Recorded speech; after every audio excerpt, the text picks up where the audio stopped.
Shalom, berjumpa lagi dalam Renungan Harian HKBP Maranatha Rawalumbu. Hari ini Kamis 14 Juli 2022. Sebelum kita menikmati firman Tuhan, marilah kita berdoa. Kasih karunia dan damai sejahtera dari Tuhan Allah Bapa kita dan dari anaknya Tuhan Yesus Kristus menyertai kamu sekalian. Amin. Firman Tuhan untuk kita pada hari ini, Kamis 14 Juli 2022, terambil dari kitab Nabi Zakaria, pasalnya yang ke-10, ayatnya yang kedua. Zakaria 10 ayat 2, saya akan bacakan untuk kita semua demikian firman Tuhan. Sebab apa yang dikatakan oleh terafim adalah jahat, dan yang dilihat oleh juru-juru tenung adalah dusta. Dan mimpi-mimpi yang disebutkan mereka adalah hampa, serta hiburan yang diberikan mereka adalah kesia-siaan. Oleh sebab itu, bangsa itu berkeliaran seperti kawanan domba dan menderita sengsara, sebab tidak ada gembala. Demikian firman Tuhan. Saudara-saudara yang dikasihi oleh Tuhan kita Yesus Kristus, saya teringat, kalau saya membaca ayat sini, saya teringat ada satu lagu pop rock yang dulu zaman saya kecil lagu itu terkenal. Saya lupa siapa yang pertama kali membawakannya, tetapi yang saya ingat bahwa dalam lagu ini dikatakan dunia ini adalah panggung sandiwara.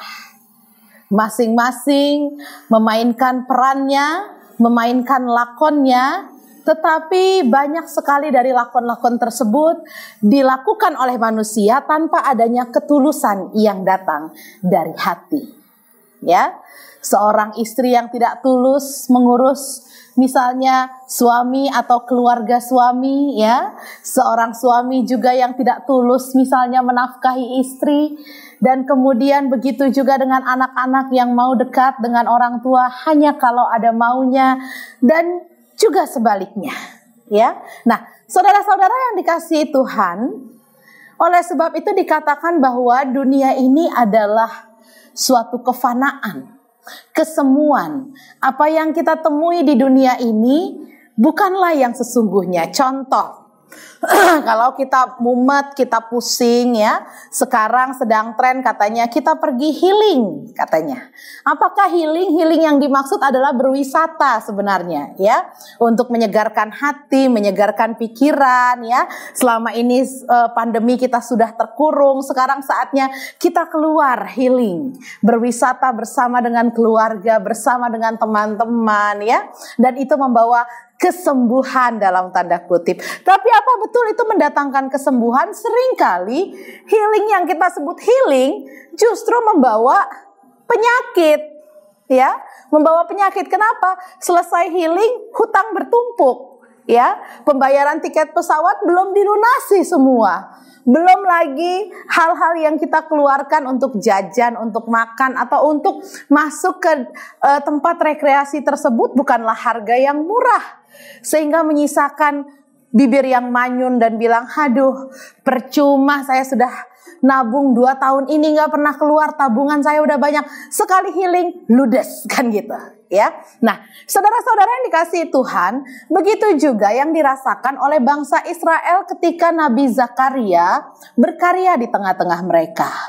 Betul, bangsa Israel adalah bangsa yang tegar tengkuk. Berkali-kali mereka mengkhianati kasih mereka terhadap Tuhan. Berkali-kali mereka menzinahi Tuhan secara rohani. Berkali-kali mereka mengkhianati janji-janji mereka kepada Tuhan. Nah, saudara-saudara yang dikasihi Tuhan, oleh sebab itu berkali-kali juga Tuhan mendatangkan konsekuensi bagi mereka, yaitu berupa hukuman-hukuman.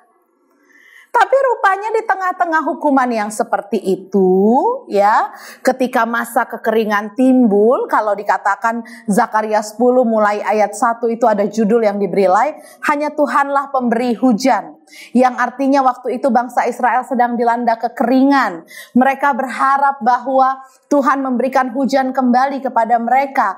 Tetapi apa yang mereka lakukan? Mereka malah lebih senang mendengarkan tenungan-tenungan, mendengarkan mimpi-mimpi, nubuatan-nubuatan yang diberikan atau yang dikerjakan oleh juru-juru tenung, yang dikerjakan oleh terafim. Terafim itu, ya, kalau saya baca dalam kamus Alkitab itu adalah dewa berhala, ya, yang suaranya kemudian adalah dukun atau pengantara yang mengatakan inilah perkataan terafim, ya, dewa berhala itu. Dewa berhala mengatakan bahwa hidupmu akan baik-baik saja, hidupmu akan oke-oke saja. Walaupun kamu berbalik dari Tuhan, nyatanya apa? Kamu tetap sehat, tetap gemuk kan gitu ya.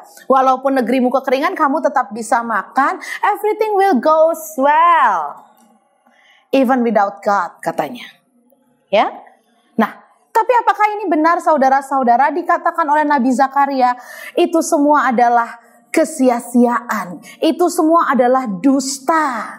Juru-juru tenung adalah dusta. Mimpi-mimpi yang disebutkan mereka adalah hampa. Dan hiburan itu adalah kesia-siaan. Ya. Kalau kau mau minta sesuatu, mintalah kepada memang yang berkuasa. Siapa itu? Tuhan. Karena itu kalau mau minta hujan, berdoalah kepada Tuhan, jangan kepada yang lain. Nah, saudara-saudara, pernahkah kita merasakan seperti itu? Kita sudah melakukan ini, itu, tapi tampaknya semua sia-sia. Kita sudah berupaya sekuat tenaga mendidik anak kita, tapi sia-sia. Tongdo jubul ibana. Ya.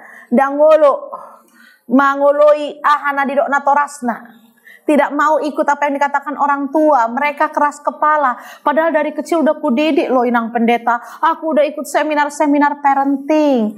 Ingat, apakah saudara melibatkan Tuhan dalam kesemuanya itu?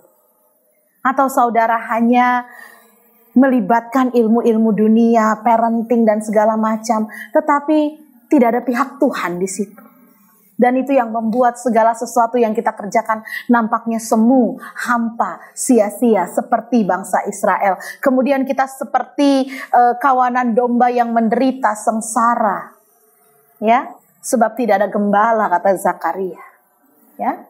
Kita tidak tahu arah, seperti anak ayam yang kehilangan induk, nggak tahu mau jalan kemana, mau jalan ke mall tong dotok ulu. Adong nabaga sobo itu horon. Ya. Mau jalan ke tempat wisata, tong doto ulu. Melihat harga makanan, aduh dompetku ini kayak mana, nggak tolak lagi kan katanya.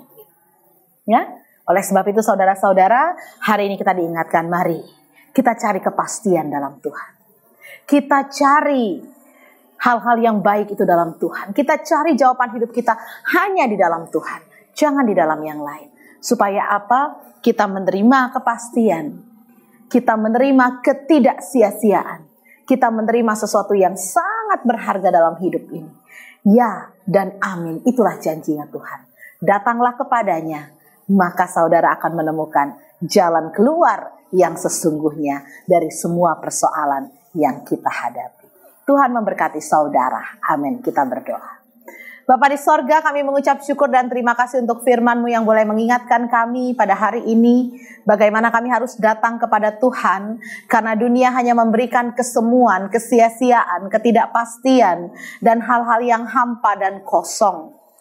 Oleh sebab itu Tuhan, ketika kami memiliki persoalan, pergumulan, permasalahan, hendaklah kami datang kepada Engkau, Sang Pemberi jawaban yang sesungguhnya, Sang Pemberi jawaban yang bisa menjawab segala persoalan hidup kami dengan tepat, benar, dan tidak sia-sia. Oleh sebab itu ajar kami Tuhan untuk selalu mengandalkan Engkau dalam kehidupan kami. Berkatilah setiap jemaat Tuhan yang menyaksikan renungan harian pada hari ini. Berikan kami semua kesehatan, berkati kami dengan rezeki yang cukup memelihara kehidupan kami. Bagi yang sedang studi, Tuhan berkati studinya. Yang bekerja, Tuhan berkati dimanapun Tuhan menempatkan kami dalam pekerjaan. Yang berumah tangga, berkati keluarga, anak-anak kami, pasangan hidup kami Tuhan. Bagi yang sakit, Tuhan sembuhkan. Yang berduka hiburkan hatinya, yang berbeban berat Tuhan berikan jalan keluar, dan yang hari ini tepat berulang tahun, Tuhan tambahkan panjang umur, kesehatan, dan sukacita dalam hati mereka. Terpujilah Engkau ya Tuhan, dengarkanlah doa kami ini, yang kami naikkan hanya di dalam nama anak-Mu Tuhan kami Yesus Kristus, Tuhan dan Juru Selamat kami yang hidup. Terimalah berkat dari Tuhan, anugerah Tuhan kita Yesus Kristus, kasih setia dari Allah Bapa, dan persekutuan dari Roh Kudus. Itulah yang menyertai engkau pada hari ini sampai selama-lamanya. Amin. Shalom, Tuhan Yesus memberkati.